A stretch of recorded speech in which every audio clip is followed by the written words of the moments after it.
নমস্কার বন্ধুরা, পূজা পদ্ধতি চ্যানেলে আপনাদের সবাইকে অনেকদিন পরে ওয়েলকাম।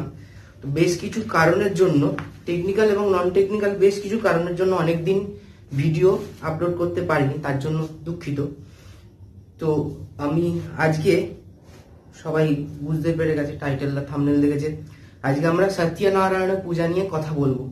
তো সেই বিষয়ে আসার আগে আমি কয়েকটা কথা বলতে চাই। এই ভিডিওর সাথে সেই কথাগুলোর কোনো প্রাসঙ্গিকতা নেই, কিন্তু আমি বলতে চাই কারণ কয়েকজনের মনে একটুখানি সংশয় দেখা দিয়েছে। সেটা হচ্ছে, আমি বিগত ভিডিওগুলোতে, ভিডিও ঠিক না, লাইভগুলোতে আমি আমার সরস্বতী পুজোর বেশ কিছু অংশ, অধিকাংশ অংশই, কিছু অংশ বাদ দিয়ে অধিকাংশ অংশই লাইভ সেশনের মাধ্যমে তুলে ধরেছিলাম। প্রথম বছরে আমি নিজে থেকে লাইভ করেছিলাম, বাট এই বছরে আমাকে লাইভ করার জন্য বেশ কয়েকজন বলেছিলেন। সেই সংখ্যাটা কিছু কম হলেও বেশ কয়েকজন আমাকে বলেছিলেন যে এই বছরের পুজো লাইভে তুলে ধরতে। তো সেই জন্য আমি লাইভ করেছিলাম। বাট কিছু লোকজনের মনে হয়েছে যে আমি শো অফ করার জন্য লাইভ করেছি, বা ব্লা ব্লা ব্লা আরো অনেক কিছু মনে হয়েছে। যাক, সেগুলো বলাটা ঠিক না, হতেই পারে, মনে হতেই পারে। আর একটা কথা ঠিক, যে আমি যখন ভিডিওতে কিছু বলি তার মানে এটা হচ্ছে জেনারেলাইজড, যেটা সবাই ইউজ করতে পারবে। বাট লাইভের পুজোটা ছিল আমার নিজস্ব, তাই সেখানে আমি যেগুলো করেছি এগুলো কখনোই আমি বলবো না অন্য কাউকে ফলো করতে, কারণ ওগুলো আমি নিজের জন্য করেছি। কিন্তু ভিডিওতে আমি যেগুলো বলি সেগুলো সবার জন্য বলি, এমন ভাবে বলি জিনিসগুলো যাতে সেটা সবাই করতে পারে নিজে। তো তাই জন্য আমি কিছু এই কথাটা বলে রাখলাম। অনেকের মনে হয়েছে যে আমি আমার লাইভে দেখানো পূজা পদ্ধতিটা দিয়ে হয়তো কাউকে ইনফ্লুয়েন্স করার চেষ্টা করছি, বা কিছু তথ্য হয়তো যেগুলো অনেকের ইউজ করা, বা কিছু প্রসিডিওর হয়তো অনেকের ইউজ করা উচিত না, কিন্তু আমার লাইভ দেখে হয়তো তারা সেটা করবে। কিন্তু আমার লাইভের উদ্দেশ্য সেটা মোটেই ছিল না। আমাকে বেশ কয়েকজন ডিএমএও এবং কমেন্টে কেউ খুব একটা কিছু বলেনি, কিন্তু ডিএমএ বেশ কিছু জন বলেছিলেন যে লাইভ করতে। তো যাই হোক, তো আমি আর একবার বলে দিচ্ছি যে আমি লাইভে যেগুলো করেছি সেগুলো শুধুমাত্র পার্সোনাল আমার জন্য, আমি ওরকম ভাবে করেছি। জিনিসটা কেন করেছি না করেছি সেগুলো আলাদা, কিন্তু সেইভাবেই যে পুজো সবাইকে করতে হবে এটা কোনো আমি কখনোই বলবো না। কিন্তু আমি ভিডিওতে যে রকম ভাবে বলি জিনিসগুলো, সেগুলো এমন ভাবেই বলি যাতে সবাই ইউজ করতে পারবে বা অ্যাপ্লাই করতে পারবে। তো হ্যাঁ, আমার পুজো করতে গিয়ে কিছু ভুল ত্রুটি হয়েছে, সেটা আলাদা কথা, সেটা একদমই আলাদা। সেই বিষয়ে যদি কারো কিছু বলা থাকে সেটা বলতে পারে কমেন্ট সেকশনে। অবশ্যই আমার ভুল হয়েছে, আমি নিজেই বলতে পারি কয়েকটা ভুল। যেমন অধিবাসের দিন আমি বানেশ্বরকে নৈবেদ্য নিবেদন করতে ভুলে গেছিলাম, সেগুলো অবশ্যই আমার ভুল হয়েছে। কিন্তু বেশ কিছু জিনিস আছে যেগুলো হয়তো আমি করেছি, সেগুলো হয়তো অন্য জায়গায় করার কথা না, বা অন্য কোনো পুজোতে করার কথা না। তো সেগুলো আমি অবশ্যই বলবো যে গুরুদেবের পারমিশন ছাড়া, বা কোনো বিশ্বাসযোগ্য ভরসাযোগ্য সোর্স ছাড়া, শুধুমাত্র আমি লাইভে দেখিয়েছি বলে আমরা সেটাকে ফলো করলাম, এটা কোনো মতেই করবো না। তো এটুকুই আমার বলার ছিল। এটা কেন বললাম, কারণ কিছু কিছু কারোর মনে হয়েছে যে আমি সত্যি যেগুলো হয়তো অন্য লোকের করার কথা না, বা অধিকার নেই, বা এরকম অনেক কিছু প্রশ্ন উঠেছে, সেগুলো হয়তো আমি দেখিয়েছি। তো ঠিক আছে, আমি আর লাইভ করবো না, কেন সত্যি কথা শো অফের মতোই হয়ে যাচ্ছে ব্যাপারটা। তো আমি কখনই আমার পুজো শো অফ করতে চাই না। তো সরি যদি কারো খারাপ লেগে থাকে, বা যদি কেউ ভুলভাল ইনফ্লুয়েন্স হয়ে থাকে, তার জন্য সরি। তো এবার আসা যাক আজকের মূল বিষয়। আজকের যেটা আমরা নিয়ে আলোচনা করবো, যেটা বললাম, সত্যনারায়ণ পূজা। এটা নিয়ে আমাকে অনেকে বলেছিলেন ভিডিও বানাতে, বাট মাঝখানে অনেক ডিলে হয়ে গেছিল বেশ কিছু কারণের জন্য। তো প্রথমে একটা কথা বলে রাখা উচিত, সেটা হচ্ছে সত্যনারায়ণ আর নারায়ণ পূজা, এর মধ্যে ডিফারেন্স কি।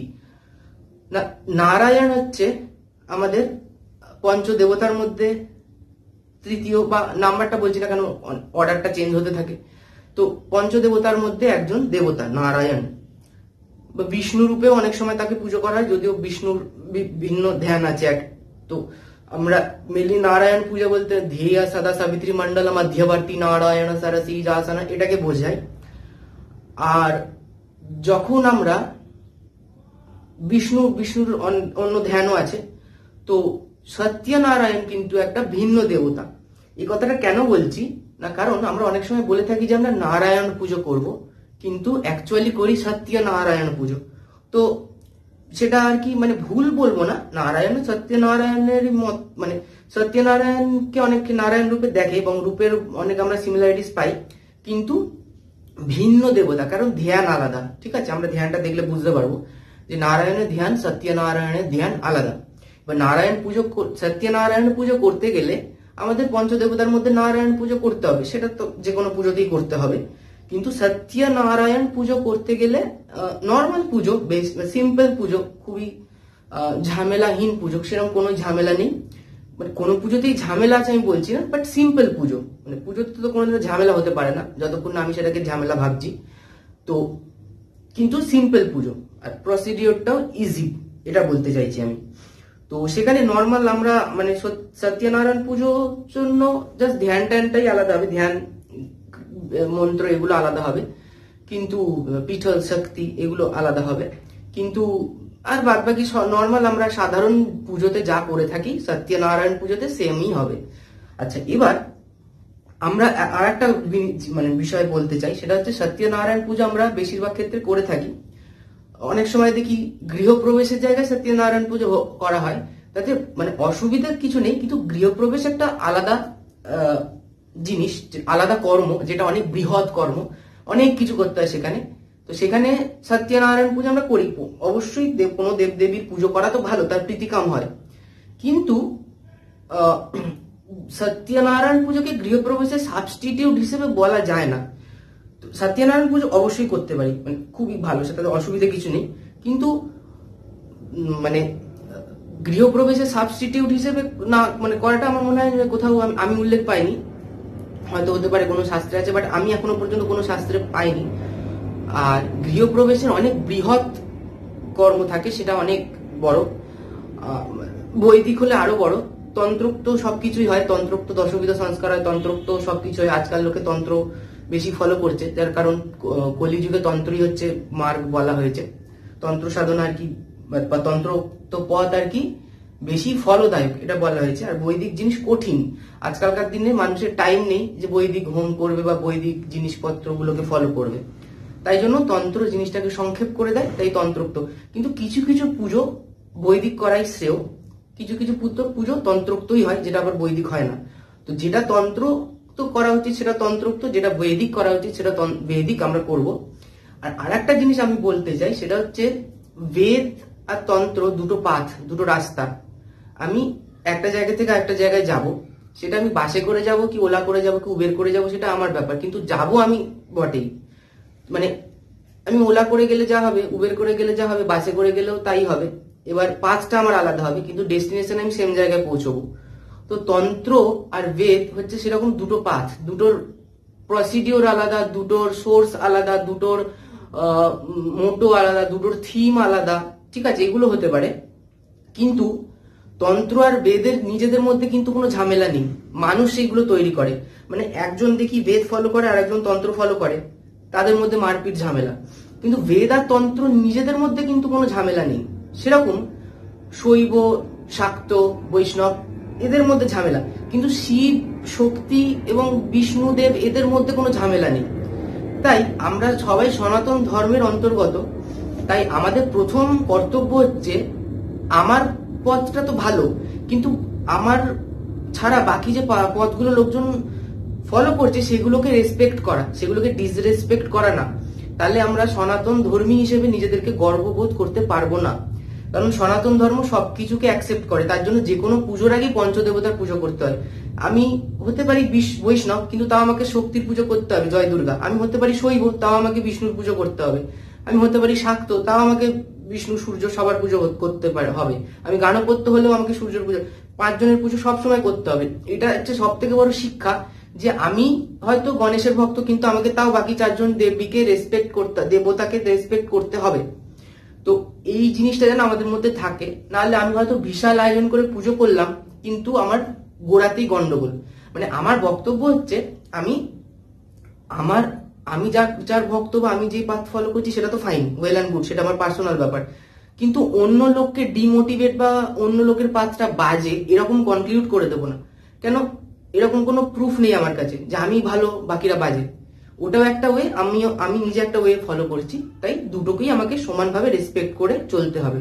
এতগুলো কথা বলার কারণ আমি রিসেন্টলি মানে এই কথাগুলো আমার বলা দরকার মনে হচ্ছে, কারণ অনেকে এইগুলো নিয়ে আর কি মিসকনসেপশন রয়ে যাচ্ছে, এই নিয়ে ঝামেলা হচ্ছে, তাই জন্য বললাম। আমি আমার মতো করে বললাম কথাগুলো। যাই হোক, সত্যনারায়ণ পুজো, সত্যনারায়ণ পুজোর ক্রমগুলো আমি বলছি। তার মধ্যে আলাদা বলতে মেনলি যেটা হবে, যেগুলো আলাদা হয় সেটা হচ্ছে পীঠ শক্তির মন্ত্রগুলো আলাদা হবে, 8টা পীঠ শক্তি। আমাদের সংকল্প বাক্যটা একটু বলবো, এদিকে আমাদের ধ্যানটা বলবো, এইগুলোই মেনলি আলাদা, আর মূল মন্ত্রটা একটু বলে দেবো। আর তো মেনলি সেম, আমি তাও অর্ডারটা বলে দিচ্ছি একবার। এবার অর্ডার বলতে গিয়ে আমি দুর্গাপুজোর সময় বর্ণন্যাস বলেছিলাম, কিন্তু আমাকে 2-4 জন বলছিলেন যে আমি বর্ণন্যাসটা দেখাইনি। ঠিকই বলেছেন, মানে আমি সরস্বতী পুজোর সময় অন্তর্মাতৃকান্যাস, বাহ্য মাতৃকান্যাস, সংহার মাতৃকান্যাস করে করাঙ্গন্যাসে চলে গেছিলাম, বর্ণন্যাসটা দেখাইনি। কিছু কিছু জিনিস দেখাই, যেমন বস্ত্রাঞ্চলে গ্রন্থি বন্ধন, মণিধরি বজ্রনী, মহাপ্রতিসরে রক্ষ সোমপর্ষা, ভূমি শুদ্ধি, তো এইগুলো আমি দেখাইনি। তো এগুলো আমি সবই দেখাবো, যারা জানি তারা জানি, যারা যাই আমি এই ভিডিওর মধ্যে আজকের ভিডিওটাতে সেটা দেখাচ্ছি না, কারণ আমি খুব শিগগিরই তন্ত্রোক্ত পুজোর একটা প্লেলিস্ট বানাবো, যেটার জন্য আগের বছর থেকে সবাই ওয়েট করছেন। তো এই বছরই আমি এই সত্যনারায়ণ পুজোর পর আস্তে আস্তে তন্ত্রোক্ত প্লেলিস্টে ঢুকবো। কেন, তন্ত্রোক্ত একটা পুজো দেখালে মোটামুটি একটা আইডিয়া পাওয়া যাবে যে তন্ত্রোক্ত পুজোর ক্রমটা কিরকম বা অর্ডারটা কিরকম। অনেকেই জানেন, বাট যারা আমাকে বলছিলেন বানাতে তাদের জন্য বলছি আর কি। তাহলে সেইটা নিয়ে আমরা আলোচনা শুরু করব। তো সেখানে আমাদের এই সবকিছুই বলতে হবে, তাই জন্য সেখানে আমরা ডিটেলসে বলবো। মানে বৈদিক পুজোর জন্য যেরকম সরস্বতী পুজোর প্লেলিস্ট বানানো আছে ইন ডিটেলস, তেমনি তন্ত্রোক্ত পুজোর জন্য কোনো একটা পুজোর প্লেলিস্ট বানিয়ে পুরো তন্ত্রোক্ত অর্ডারটা বলবো। তাতে কি হবে না, তন্ত্রোক্ত পুজোর কনসেপ্টটা ক্লিয়ার হয়ে যাবে, অর্ডারটা বা ক্রমটা বা কি কি কি করতে হবে সেগুলো ইন ডিটেলসে বলবো সরস্বতী পুজোর মতো। আর যেহেতু দুর্গাপুজোটা বৈদিক ফলো হয়, দুর্গাপুজো পৌরাণিক কিন্তু বৈদিক জিনিসগুলো ফলো হবে, তাই সরস্বতী পুজো থেকে দেখে নিতে বলেছিলাম। দুর্গাপুজো এমনি অনেক এক্সট্রা জিনিস থাকে, তার জন্য ওই সংহার মাতৃকান্যাস কিভাবে করতে হবে বা আচমন কিভাবে করতে হবে ওইগুলো আমি দেখাইনি। কিন্তু তন্ত্রোক্ত পুজো যখন বলবো তখন ওগুলো আবার পুরো করে বলতে হবে নতুন করে, কেন ওখানে আলাদা আলাদা আছে, তাই খাপচারা খাপচারা না বলে পুরোটাই বলবো। তাতে যদি একই জিনিস দুবার বলতে হয় তো বলবো, অসুবিধা নেই, কিন্তু প্রথম থেকেই বলবো।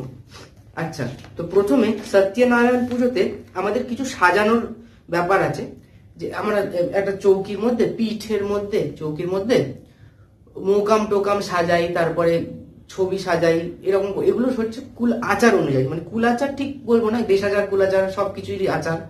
তো এগুলোর কোনো শাস্ত্রোক্ত ওরম ভাবে ব্যাখ্যা নেই, এক এক জায়গায় এক এক রকম লেখা থাকে। তো ওগুলো আমরা যেরকম শিখেছি সেরকম করবো, আমি ওগুলো নিয়ে আলোচনা করছি না।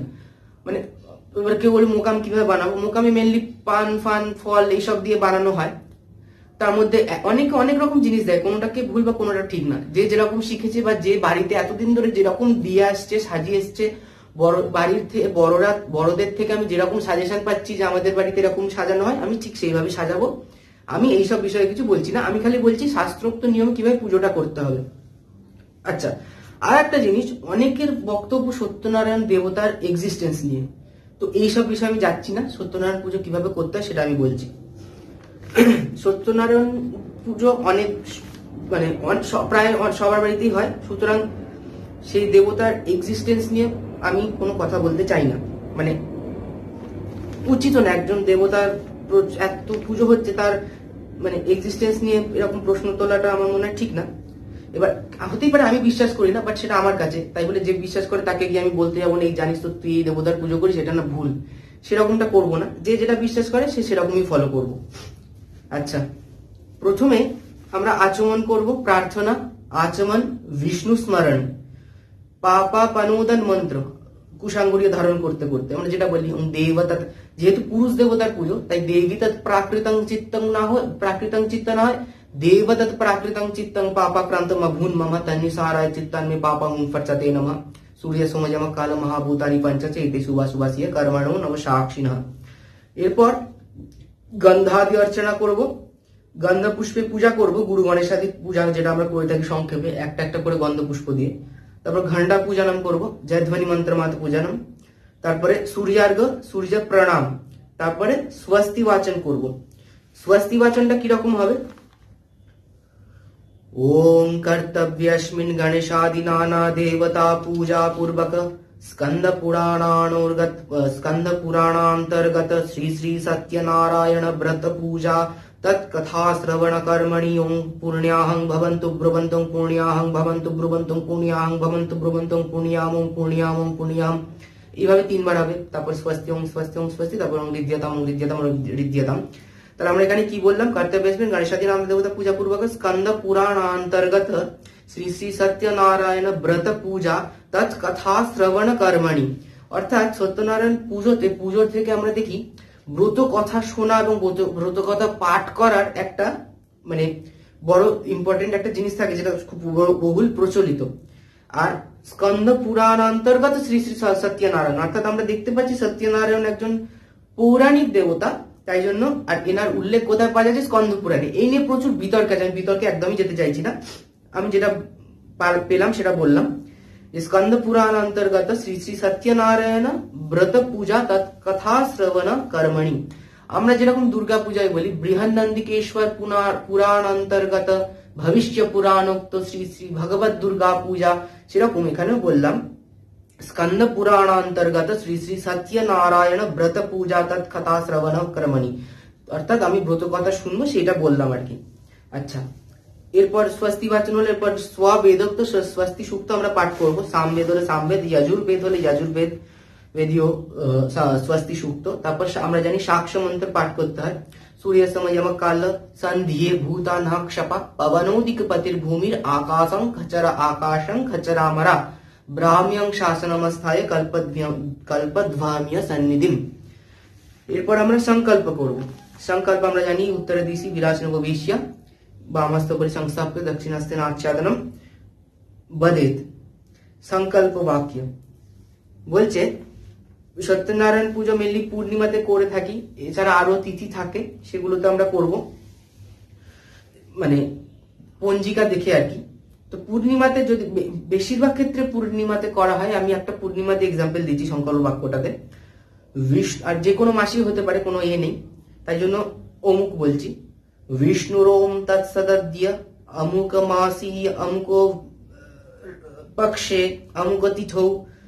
এবার এখানে যদি পূর্ণিমা হয় তাহলে পৌর্ণমাস্যান্তিত, তাহলে সে আমি ফাল্গুন মাসের পূর্ণিমাতে করতে চাই, তাহলে বিষ্ণুরোম তৎসদদ্য ফাল্গুনে মাসি শুক্লে পক্ষে পৌর্ণমাস্যান্তিথৌ অমুক গোত্র অমুক দেব শর্মা বা অমুক দাস। এখানে একটা বড় সড়ো আছে, আমি বলছি। এখানে বলছে সর্বাপচ্ছন্তি পূর্বক মনোগতাভীষ্ট সিদ্ধি কামঃ।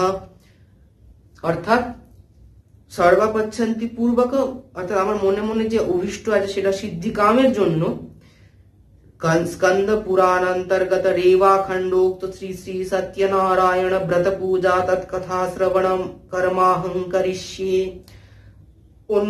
অন্য জনের হয়ে করলে করিষ্যামি। তাহলে এখানে আমরা এই সর্বাপচ্ছন্তি পূর্বক মনোগতাভীষ্ট সিদ্ধি কামঃ এর জায়গায় আমরা শ্রী শ্রী সত্যনারায়ণ প্রীতি কাম এই ওয়ার্ডটাও ইউজ করতে পারি। আমি এটা প্রত্যেক ভিডিওতেই বলি, সংকল্প যখনই আলোচনা করি, যে আমরা যেই দেবতা বা যেই দেবীর পূজা করছি সেই দেবতা বা দেবীর প্রীতি কাম বললে তার প্রীতি কামনা হয়। এবার তার জায়গায় আমি স্পেসিফিক্যালি এই চাই সেই চাই না বলে এটা বলতে পারি। আবার এটা বলতে পারি যে সর্বাপচ্ছন্তি পূর্বক, এটাও বলতে পারি, যে কোনো একটা আমরা ইউজ করতে পারি। তাহলে এটা গেল আমার সংকল্প বাক্য। এরপর কেউ যদি কোনো স্পেশাল কারণে করে থাকে সেটাও সংস্কৃতে ট্রান্সলেট করে সেরকম ভাবে সংকল্প বাক্য করে নিতে পারে তৈরি, এটা জেনারেল। এরপর সংকল্প সূক্ত পাঠ করবো যার জাগ্রত দূরমুদৈতি বা সামবেদল দেব ভদ্র বিনোদা পূর্ণাম, এটা। তারপরে যেটা করতে হবে আমরা জানি, তারপর আমরা ডাইরেক্ট সামান্যার্ঘ স্থাপন, দ্বার পূজা, মাস ভক্তবলি, ভূতাপসারণম, ভূমি শুদ্ধি, আসন শুদ্ধি, গুরু पंक्ति प्रणाम, ग्रंथि बंधनम, कर शुद्धि, पुष्प शुद्धि, दिव्य विघ्न निवारणम, दीग बंधनम, भौम विघ्न निवारणम, अंतरिक्ष विघ्न निवारणम अर्थात विघ्नत्रय निवारणम, देवता पूजा द्रव्य शुद्धि, मंत्र शुद्धि। এবার করবো। এবার দেবতা পূজা দ্রব্য শুদ্ধি তো দেবতার মূল মন্ত্র হয়, দেবতার মূল মন্ত্র আর ফট সহযোগে, তাহলে ओम बीज सत्यनारायणाय नमः फट। ओम बीज सत्यनारायणाय नमः फट। ओम बीज सत्यनारायणाय नमः फट। এবার সত্যনারায়ণের বীজ কি এটা তো বলতে পারবো না, বইতে পেয়ে যাবো, যে কোনো সত্যনারায়ণ পূজার বইতে পেয়ে যাবো, ঠিক আছে। তো এইভাবে দ্রব্য শুদ্ধি, দেবতা শুদ্ধি, দেব শুদ্ধি, পূজা দ্রব্য শুদ্ধি করব। মন্ত্র শুদ্ধি অং ওং বীজ সত্যনারায়ণায় নমঃ অং কং ওং বীজ সত্যনারায়ণায় নমঃ কং চং ওং বীজ সত্যনারায়ণায় নমঃ চং টং ওং বীজ সত্যনারায়ণায় নমঃ চং। এভাবে চং টং টং পং এরকম পরপর করবো, যেহেতু পৌরাণিক বা বৈদিক তাই জন্য এরকম করলাম। তন্ত্রোক্ত হলে পুরোটা করতে হতো, অর্থাৎ অষ্টবর্গের আদ্য অক্ষরগুলোকে নিয়ে করলাম। বৈদিক বা পৌরাণিক পুজোতে এরকম করে থাকি আমরা। তন্ত্রোক্ত পুজোতে অনেক বড় করতে হয়, সেখানে 50টা মাতৃকা বর্ণ অনুলোম ক্রমে এবং 50টা মাতৃকা বর্ণকে বিলোম ক্রমে করতে হয়। যাক, সেগুলো তন্ত্রোক্ত ক্ষেত্রে বলবো।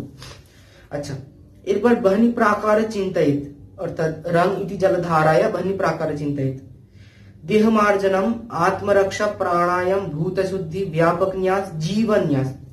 জীবন ন্যাসের সময় আমার মন্ত্রটা একটু চেঞ্জ হবে। আং রিং ক্রং ইয়াং রং লং বং শং শং শং হোং হং সহ শ্রী শ্রী সত্যনারায়ণ দেবতা প্রাণায় প্রাণ, এইভাবে হবে।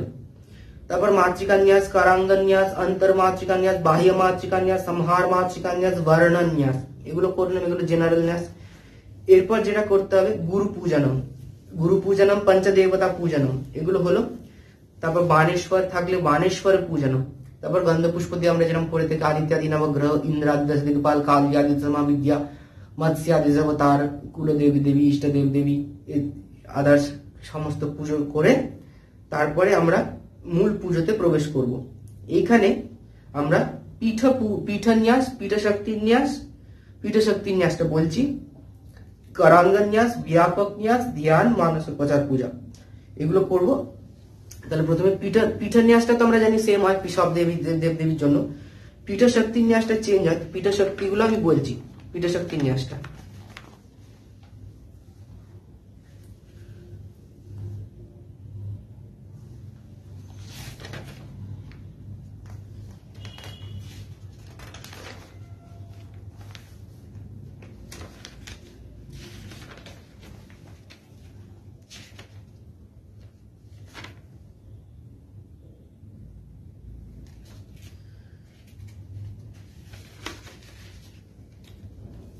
আচ্ছা 8টা হবে অষ্টদলে।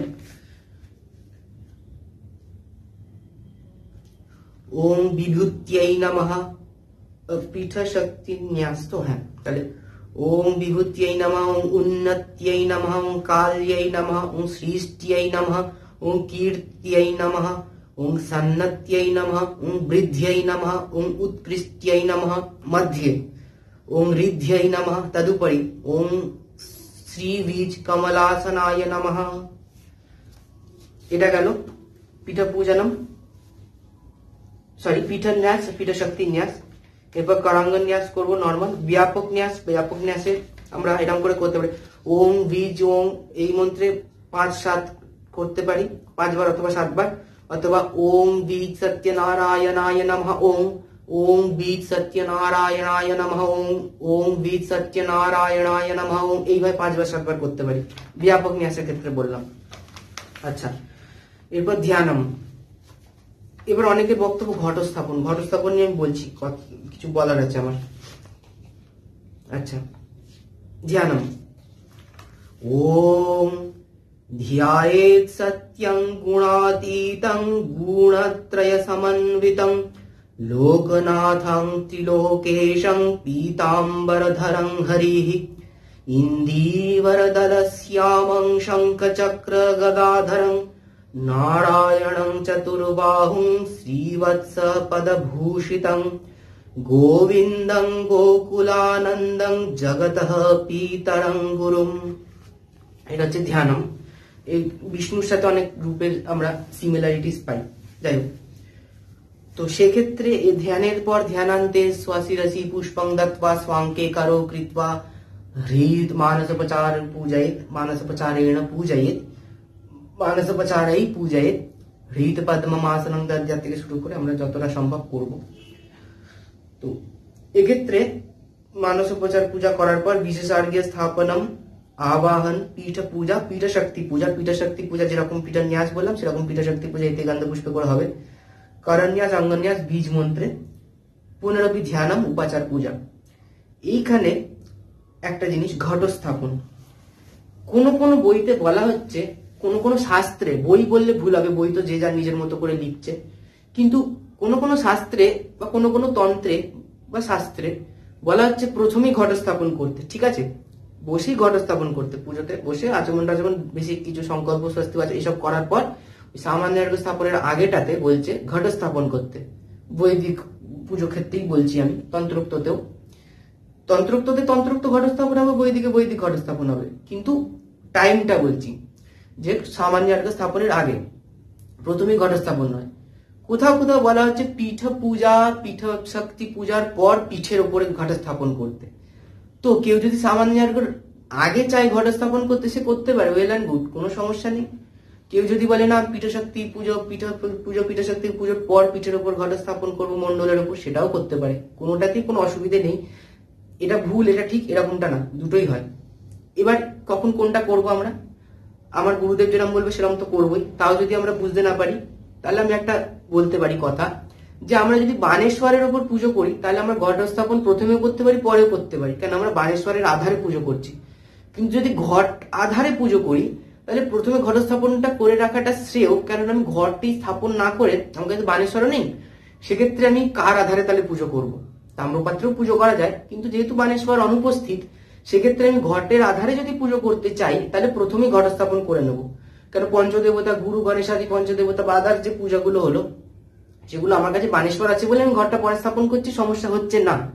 কিন্তু আমার কাছে বানেশ্বর নেই, তাহলে আমার কিছু তো একটা আধারে পুজো করতে হবে। হ্যাঁ, শাস্ত্রে বলছে তাম্রপাত্রের ওপর, জলের ওপরও পুজো করা যায়, কিন্তু ঘট যখন স্থাপন করবই তখন ঘরটা আমরা প্রথমে স্থাপন করে তারপর সেই আধারে পুজো করে তারপর পরপর যে অর্ডারটা বললাম সেটাও করতে পারি। তাহলে দুটো বললাম, আশা করি এই নিয়ে সমস্যা, ঝামেলা, ঝগড়া কিছু হবে না। আচ্ছা, তাহলে প্রথমে আমরা পীঠ পূজা, পীঠ শক্তি পূজা পর্যন্ত বললাম। তারপরে ঘট স্থাপন, কাণ্ডারোপণ, সূত্র বেষ্টন, এগুলো জানি আমরা করতে হবে, কারণ বৈদিক অর্ডারটা ফলো করছি, পৌরাণিক পুজো বলে। তাহলে এগুলো করলাম। অবশ্যই পঞ্চগব্য শোধন করতে হবে, সরি আমি ভুলে গেছিলাম বলতে, প্রথমেই পঞ্চগব্য শোধন করবো, বেদি শোধন, বিতান শোধন এগুলো করে নেবো, তারপরে পীঠ পূজা, পীঠ শক্তি পূজা, তারপরে ঘট স্থাপন, কাণ্ডারোপণ, সূত্র বেষ্টন এগুলো আসবে। এরপর ধ্যানম, পুনরপি ধ্যানম, আবাহন করে ফেলেছি, উপাচার পূজা, সাধ্য মতো উপাচার পুজো করবো। ষোড়শোপচার যদি করতে পারি ষোড়শোপচার, দশোপচার চলে দশোপচার করবো। আর যেহেতু বিশেষার্ঘ স্থাপন করেছি তাই দশোপচারের নিচে আর করা যাবে না, কেন অর্ঘ্যটা তো আমাকে নিবেদন করতে হবে, তাই দশোপচার অথবা ষোড়শোপচার করবো। সামর্থ্য থাকলে ষোড়শোপচার, সামর্থ্য না থাকলে অসমর্থে দশোপচার পুজো করব। উপাচারের মন্ত্র ওম বীর সত্যনারায়ণায় নমঃ, এই মন্ত্রে পুজো হবে। এইখানে আমরা জানি সত্যনারায়ণ পুজোর একটা খুব মেন ইম্পর্টেন্ট হচ্ছে সিন্নি, সিন্নি, সি কেন দন্তের বলে, সিন্নি নিবেদন করার জন্য আলাদা মন্ত্র, সেটা মানে মন্ত্র আলাদা কিছু না, নিবেদন যেরকম করে সেরকমই। সিন্নির ওয়ার্ডটাকে কিভাবে সংস্কৃতে ডিসক্রাইব করছে সেটা আমি বলছি, আর এখান থেকে আমি সিন্নির ইনগ্রিডিয়েন্টস গুলো পেয়ে যাবো, যে কোন কোনগুলো একদম অনিবার্য, সেগুলো কি কি বলছে। সিন্নির মন্ত্রে বঙে তস্मै সপাদ গোধূম চূর্ণ দুগ্ধ রম্ভাদি শর্করাদ্यै নৈবেদ্যৈ নমঃ। বঙে তস্मै সপাদ গোধূম চূর্ণ দুগ্ধ রম্ভাদি শর্করাদ্यै নৈবেদ্যায় নমঃ। যেরকম আমরা দেখেছি যে নৈবেদ্য আমরা দিই সেই নৈবেদ্যের নাম বলি। সিন্নি নিয়ে প্রচুর কনফিউশন, কত দেব, কত মাপ, কি পরিমাপ, তো এই শাস্ত্রে কিরকম কিরকম কিছু বলা নেই, কিন্তু একটা সামঞ্জস্য রেখে মানে দুধ প্রচুর দিয়ে আটা কম দিয়ে দিলে একদম ল্যাকপ্যাতে হয়ে যাবে, আর একদম দুধ কম দিয়ে আটা বেশি দিলে সেটা একদম ডো হয়ে যাবে, মানে আটা মাখার মতো হয়ে যাবে। সুতরাং একটা সামঞ্জস্য মেখে দেখবো। এবার অনেক মাপ আছে, 7 পো 5 পো এরকম আছে, তো সেগুলো আমি এইসব নিয়ে একদমই বলতে পারি, এগুলো যার যার ব্যাপার, এগুলো কোনো fix hard and fast rule নেই যে এতগুলো কলা দিতে হবে, এতটা দুধ দিতে হবে, এগুলো বলে থাকে।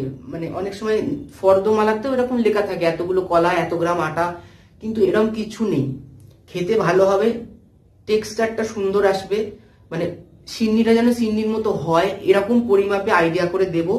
তাতে যদি আমার 5 পোয়া 7 পোয়া ওই মাপগুলো ফলো করতে হয় তো করব, তাতে আমার কোনো সমস্যা নেই। কিন্তু মানে এত পো দিতে হবে কি, এত এবার দোকানে গিয়ে 5 পো 7 পো বললে ওরা আজকাল বোঝে না, কিলোগ্রাম গ্রাম এরমে বলতে হবে। আমরা এমকেএস পদ্ধতি ফলো করি, তো ছটা পোয়া এগুলো থেকে আমরা আজকাল আর ইউজ করি না, তাই এই মাপগুলো বললে অনেকে আমরা বুঝতে পারি না।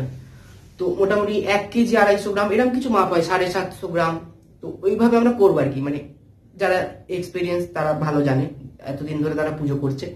তো মাপ নিয়ে ঝামেলা করারও কোনো দরকার নেই, বা এতটাতে এতগুলোই কলা দিতে হবে এরকম কোনো হার্ড অ্যান্ড ফাস্ট রুল নেই, অন্তত আমি পাইনি। কিন্তু অবশ্যই সামঞ্জস্য বজায় রাখার জন্য আমরা কোয়ান্টিটিটা মেনটেন করব। মানে 1 লিটার 250 গ্রাম দুধ, 1 লিটার 250 মিলিলিটার দুধের মধ্যে আমি যদি একটা কলা দিই, কখনোই সেটা সামঞ্জস্য বজায় রাখবে না। তার জন্য হয়তো কিছু ফিক্সড কলার সংখ্যা আছে, যতগুলো কলা দিতে হবে, কি এতগুলো, এত লিটার দুধ দিতে হবে, এত গ্রাম এত কিলোগ্রাম আটা দিতে হবে, সেটা অবশ্যই সামঞ্জস্য বজায় রাখার জন্যই মাপগুলো বলা। কিন্তু সেটার কোনো শাস্ত্রীয় উল্লেখ আমি অন্তত পাইনি, হতেই পারে আছে শাস্ত্রে। আচ্ছা, দ্বিতীয় কথা, অনেকেই দেখি ময়দা দিয়ে বানায় সিন্নি, কিন্তু আটা দিয়েই বানাবো কেন? গোধুম ওয়াটার মানে হচ্ছে আটা, গোধুম গোধুম ওয়াটার মানে হচ্ছে গম, গোধুম চূর্ণ মানে হচ্ছে আটা। ময়দা সংস্কৃত আলাদা, তাই ময়দা কখনোই ইউজ করব না, আটাই ইউজ করব। অনেকে দেখি সাদা করার জন্য ময়দা দেয়, কিন্তু না, বলা হয়েছে আটা ইউজ করতে। এবার ডাক্তার যদি আটা খেতে বারণ করে সেটা আলাদা কথা, সেইটা অন্য বিষয়, কিন্তু ইন জেনারেল আটা ইউজ করব ময়দার থেকে। আর আটা খাওয়া শরীরের পক্ষে ভালো ময়দার থেকে। আচ্ছা, তাহলে কি কি দিতেই হবে অনিবার্য? সপাদ গোধূম চূর্ণ অর্থাৎ আটা, দুগ্ধ মানে দুধ, রম্ভা অর্থাৎ কলা, শর্করা অর্থাৎ চিনি, এগুলো হচ্ছে মাস্ট, এগুলো দিতেই হবে। তারপরে তো আমরা কাজু, কিশমিশ, খোয়া ক্ষীর, নারকোল কোড়া, যা আমন্ড, তারপরে পেস্তা, গুড়, যা খুশি দিতে পারি, যা খুশি, মানে যা খুশি বলতে যা খুশি না, দেওয়া যাবে এরকম যা খুশি দিতে পারি। বাতাসাও আবার সংখ্যা আছে, কেউ কেউ বলেন, তো সেগুলো আর কি ইয়ে করে জেনে বুঝে, মানে জিনিসটাকে সুন্দর করার জন্য যা যা দেওয়া যেতে পারে সেগুলো আমরা দেবো। কিন্তু এইগুলো হচ্ছে বেসিক, সিন্নি বানাতে গেলে এইগুলো হচ্ছে একদম দিতেই হবে। কিন্তু পরিমাপ বলা নেই, আমি অল্প, আমার যদি সামর্থ্য থাকে অল্পই দেবো, মানে একদম 10 কিলো দিতে হবে এরকমটা কোথাও লেখা নেই। আর অনেকে বিশাল সিন্নি বানায় কিন্তু খাওয়ার লোক থাকে না, ফেলে দেয়, তো সেটা আমরা করবো না। শুধু সিন্নি বলে না, নৈবেদ্য আমি বিশাল সাজালাম, দিয়ে খাওয়ার লোক নেই, নর্দমায় ফেলে দিচ্ছি, এটার মানে দেবতা বা দেবীকে অপমান করা। তার থেকে আমি অল্প নৈবেদ্য দেবো, কোনো সমস্যা নেই, কিন্তু নৈবেদ্যটা ভালো করে সাজাবো। কারণ যে কোনো নৈবেদ্য বলা হয়েছে নৈবেদ্য এমন ভাবে সাজাতে যাতে দেবতা বা দেবীর দেখে সেটাকে খেতে ইচ্ছে করে। সেটা কি করে বুঝবো? যদি আমারই থেকে খেতে ইচ্ছে করে, মানে আমার দেখে লোভ লেগে গেল এরকমটা না, মানে জিনিসটা অ্যাট্রাকটিভ হতে পারে, গার্নিশিংটা সুন্দর হতে হবে। মানে আমরা যখন দেখি যে খাবার টাবার সার্ভ করা হয়, তখন সেটা গার্নিশিং এর উপর তো অনেক মার্কস থাকে। তাহলে সেরকম নৈবেদ্য আইটেম দিলাম, সেটা তো ঠিক আছে, আমার যত সামর্থ্য আমি দেবো, কম সামর্থ্য থাকলে কমই দেবো, কোনো সমস্যা নেই। একটা বাতাসা দেওয়ারও যদি সামর্থ্য থাকে সেটাই দেবো, কারণ শাস্ত্রের কোনোদিন এরকম লেখা নেই। কিন্তু সেটা যেন সুন্দর করে সাজিয়ে দিই, মানে সাজানোটা সুন্দর হতে হবে, এটাই হচ্ছে বক্তব্য। ফলটা সুন্দর করে কাটলাম, একটু ডিজাইন, যদি সময় থাকে, সময় না থাকলে অত কারুকার্য করা অবশ্যই মুশকিল। তো ফলটা সুন্দর করে কাটলাম, একটু রংগুলোকে কালার কম্বিনেশনটা সুন্দর করে সাজালাম, থালাটাকে সুন্দর করে ডিজাইন করলাম ফল দিয়ে বা মিষ্টি দিয়ে, যা যা দেওয়ার, তো সাজাবো সুন্দর করে। তো এটাই হচ্ছে বলার। তো সপাদ গৌধুম চূর্ণ রম্ভাদি শর্করাদ্যৈ নৈবেদ্যায় নমঃ, এই মন্ত্রে নিবেদন করব। বঙ্গে তস্मै সপাদ গৌধুম চূর্ণ দুগ্ধ রম্ভাদি শর্করাদ্যৈ নৈবেদ্যায় নমঃ, বঙ্গে তস্मै সপাদ গৌধুম চূর্ণ দুগ্ধ রম্ভাদি শর্করাদ্যৈ নৈবেদ্যায় নমঃ, বঙ্গে তস্मै সপাদ গৌধুম চূর্ণ দুগ্ধ রম্ভাদি শর্করাদ্যৈ নৈবেদ্যায় নমঃ। আর অবশ্যই নারায়ণ, সত্যনারায়ণ মানে যেহেতু আমরা নারায়ণ হিসেবে কল্পনা করছি, তাই তুলসী পত্র দিতে পারি, ঠিক আছে, মানে বলা হয়েছে দিতে, তো দেবো, যেহেতু নারায়ণ বিষয়ক তাই জন্য। এতে গন্ধ পুষ্পে তদধিপতয়ে দেবায় শ্রী বিষ্ণবে নমঃ, এতে গন্ধ পুষ্পে তৎ সম্প্রদান্যৈ, সরি, এতে গন্ধ পুষ্পের জায়গায় বলবো এতৎ তুলসী পত্রম সপাদ গৌধুম চূর্ণ রব্বাদি শর্করাদ্যৈ নৈবেদ্যায় নমঃ, এতৎ সচন্দন তুলসী, इति गंधपुष्पे तदधिपतये देवं श्री विष्णवे नमः एतत् संप्रदानाय ओम श्री সত্যনারায়ণায় নমঃ। তারপর যেরকম আমরা করি ফট ফট ফট সুপ্রাচিত মাত্র শ্রী বিষ্ণু পুণ্ডরী নর্মাল নৈবেদ্যের মতো দেবো, কিন্তু ওই মন্ত্রটা সোপকরণ নৈবেদ্যের জায়গায় বলবো সপাদ গোধূম চূর্ণ রম্ভাদি শর্করাদ্যৈ নৈবেদ্যায় নমঃ। এবার বক্তব্য হচ্ছে আমি কি শুধু সিন্নি দেবো? চাইলে দিতে পারি। আবার ফল মিষ্টি আলাদা করে যেরকম নর্মাল জেনারেল নৈবেদ্য সাজাই তাম্বুল টাম্বুল দিয়ে সেটাও সাজাবো, যদি দুটো দিই দুটো দিতে পারি। কিন্তু সিন্নিটা একটা ইম্পর্টেন্ট ইনগ্রিডিয়েন্টস, মানে অ্যাকর্ডিং টু স্কন্দ পুরাণ, তাই জন্য এটা আমরা দেবো। আর ওই সভ্যকরণের নৈবেদ্যটাকে আলাদা করে নিবেদন করতে পারি, বা এর সাথে মন্ত্র অ্যাটাচ করে এখানে একসাথেও অর্চনা করে একসাথেও নিবেদন, আমি যেরকম মন্ত্র বলবো সেরকম করবো আর কি। যদি আলাদা করে করতে চাই তা আলাদা করে করতে পারি। দধিকর্ম নৈবেদ্য যেরকম একসাথে সৌপকরণ নৈবেদ্য পুজো করার পর তারপর দধিকর্ম নৈবেদ্য অর্চনা করে নিবেদন করছি, সেরকম ভাবে আলাদা করে ফলমূল মিষ্টি তাম্বুল রচনা ফলজল তাম্বুল রচনা নারিকেল মিষ্টান্ন সহিত সৌপকরণ নৈবেদ্য করে দিয়ে তারপরে এই সপাদ গোধূম চূর্ণ দুগ্ধরম্বাদি শর্করা আদি নৈবেদ্যায় নমঃ এরকমও করতে পারি। যেরকম আমার সময় থাকবে বা যেরকম চাইবো সেরকম করতে পারবো, সেটাতে কোনো সমস্যা নেই। তারপর আর নৈবেদ্য নিবেদন করার প্রসিডিওর বলছি না, আমরা সবাই জানি। এরপর আমরা মানে উপাচার পুজোর মধ্যেই এটা বলে দিলাম, মানে উপাচার পুজোর মধ্যে এটা আসবে, তো বাকি ষোড়শোপচার নিয়ে আলোচনা করার দরকার নেই। এরপর আমরা একটা সরঙ্গ পুজো গন্ধ পুষ্প দিয়ে ছাড়বো, যেহেতু বৈদিক বা পৌরাণিক পুজো তন্ত্রোক্ত ভাবে করার দরকার নেই। এতে গন্ধ পুষ্পে শ্রী শ্রী সত্যনারায়ণ দেবতায় সরঙ্গ দেবতাভ্যো নমঃ। আর এতে গন্ধ পুষ্পে শ্রী শ্রী সত্যনারায়ণ দেবতায় আবরণ দেবতাভ্যো নমঃ। এরপর পানা, আচ্ছা এগুলো তো হলো পানার্থ দুঃখ, এসব হলো। জপ সমর্পণ, জপ করব ওম বীজ সত্যনারায়ণায়, ওম বীজ সত্যনারায়ণায়, লাস্টে নমটাও অনেক সময় অ্যাড করা হয়, ওম বীজ সত্যনারায়ণায় নমঃ বা ওম নম সত্যনারায়ণায়, এটাও জপ করতে পারি। জপের পর পুরুষ দেবতা যেরকম জপ সমর্পণ হয়, গুহ্যাতি গুহ্য গোপ্তাত্বং গৃহানাস্মৎ কৃতং জপম সিদ্ধির্ভবতু মে দেব তৎপ্রসাদাৎ সুরেশ্বর, এরকম হবে। নারায়ণ বলে সুরেশ্বর হবে, শিব বলে মহেশ্বর হতো, শ্রীদেবী হলে গোপ্ত্রী হতো, এগুলো আমরা জানি। তারপরে পুষ্পাঞ্জলি দিতে মানে পুষ্পাঞ্জলি দেবো আমরা। তো পুষ্পাঞ্জলির মন্ত্র বল এখানে দিয়েছে বইতে, আমি এটা দেখে বলছি, অনেক একটু খানিকটা বড়, বলে দিই। অন্য পুষ্পাঞ্জলির কোনো মন্ত্র যদি অন্য বইতে থাকে সেটাও দিতে পারি, আমার কাছে যেটা আছে আমি সেটা বলছি। यन्मया भक्ति योगेन गन्धं पुष्पं फलं जलं निवेदितं च नैवेद्यं, সরি এটা পুষ্পাঞ্জলি মন্ত্র, এটা স্তব, সত্যনারায়ণের স্তব। পুষ্পাঞ্জলি মানে নর্মাল মন্ত্রে পুষ্পাঞ্জলি দেব। অনেক পুষ্পাঞ্জলি মন্ত্র পাওয়া যায়, জানি জানি চ পাপানি, এরকম অনেক সময় মন্ত্রে দেওয়া হয়। তো যে যার কাছে যেরকম পুষ্পাঞ্জলি মন্ত্র আছে সেরকম দেয়। পুষ্পাঞ্জলি তো ওরকম আলাদা করে মন্ত্র হয় না, স্তোত্র থেকে স্তুতি থেকে আমরা নিয়ে পুষ্পাঞ্জলি দিই, তো সেরকমই আর কি। আচ্ছা স্তবটা পাঠ করছি আমি।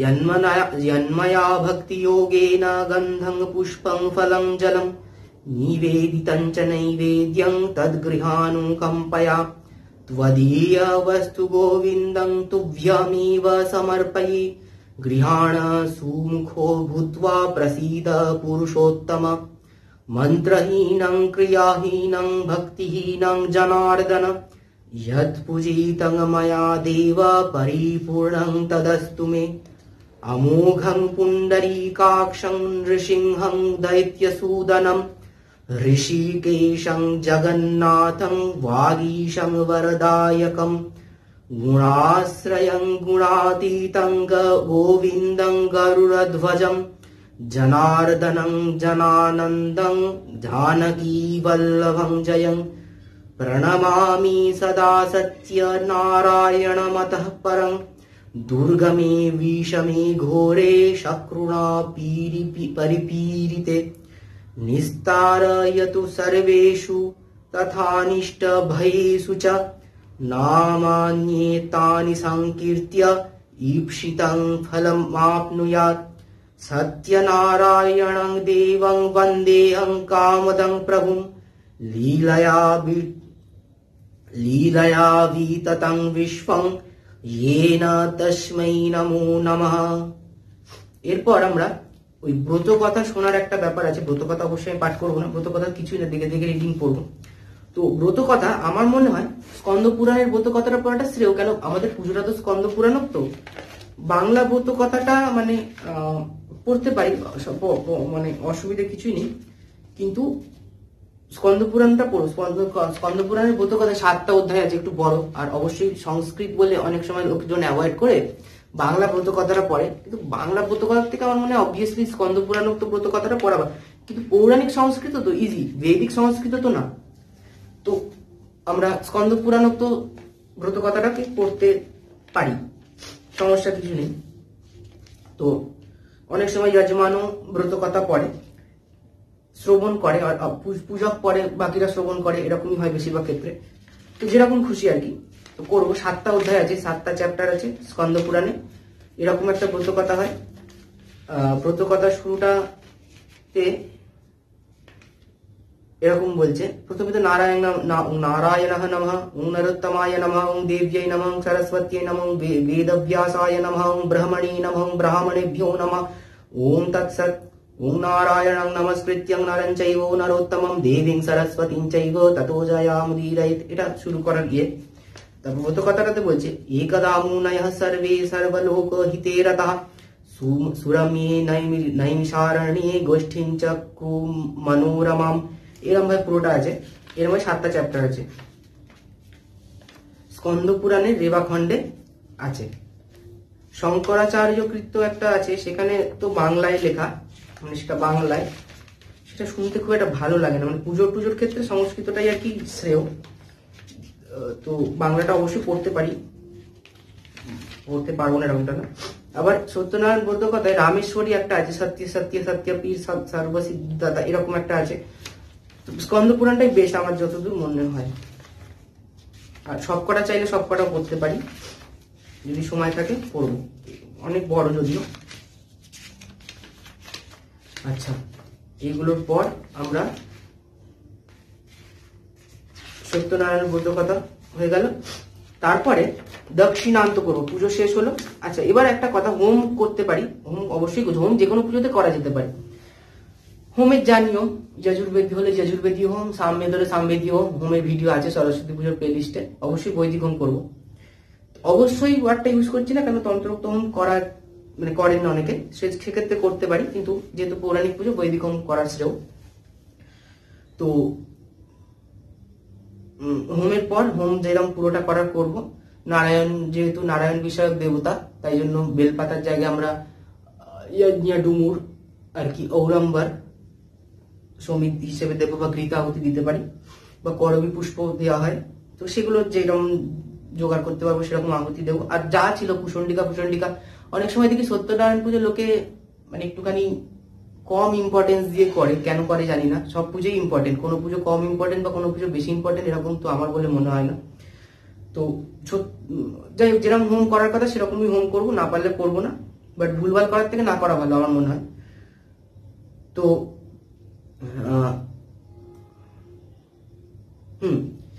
দক্ষিণান্ত হোম হলে হোমটা হবে এই জায়গাতে। তারপরে হবে আরাত্রিক, হবে অবশ্যই, আরাত্রিকটা বললাম না, আরাত্রিক যেরকম টাইম উপাচার পুজোর পর জপ টপের পর যেরকম হয় সেরকম হবে। তারপর ব্রত কথা, তারপরে হোম হলে হোম, না হলে দক্ষিণান্ত আর সিদ্ধাবধারণ, বৈগুণ্য সমাধান, এগুলো তো যেরকম হয় সেরকম, এগুলো আর বলছি না যে কিভাবে দক্ষিণান্ত করতে হবে। যেরকম মূল্য থাকবে, সোনার কয়েন যদি থাকে তাহলে কাঞ্চন মূল্য দক্ষিণামিদং কাঞ্চন মূল্যং শ্রী বিষ্ণু দৈবতমর্চিতং যথা সম্ভব গোত্র নামনে শ্রী শ্রী সত্যনারায়ণ দেবতা ইয়া সম্প্রদানি, এরকম বলতে পারি। বা অনেক সময় ব্রাহ্মণকে ব্রাহ্মণায় দদানি, ব্রাহ্মণায়ং দদানি, এরকম বলতে হয়। আর রূপ হলে রূপর কয়েনের রজত খণ্ড, নালে হরিত কি ফলম, এরকম ভাবে দক্ষিণান্ত করার পর কর্মাচ্ছিদ্রমস্তু ওম কৃতৈতৎ শ্রী শ্রী সরস্বতী ওম কৃতৈতৎ শ্রী শ্রী সত্যনারায়ণ ব্রত পূজা তৎকথা শ্রবণ কর্মাচ্ছিদ্রমস্তু প্রতিবচনে ওম অস্তু। আমাকে একজন বলছিল যে প্রতিবচন মানে কি? প্রতিবচন মানে হচ্ছে যেমন আমরা স্বস্তি বাচন করে থাকি, কর্তব্যস্মিন গণপত্যাদি নানা দেবতা পূজা পূর্বক অঙ্ক কর্ম কর্মণি ওম পুণ্যাহং ভবন্তু ব্রুবন্তু ওম পুণ্যাহং ভবন্তু ব্রুবন্তু ওম পুণ্যাহং ভবন্তু ব্রুবন্তু।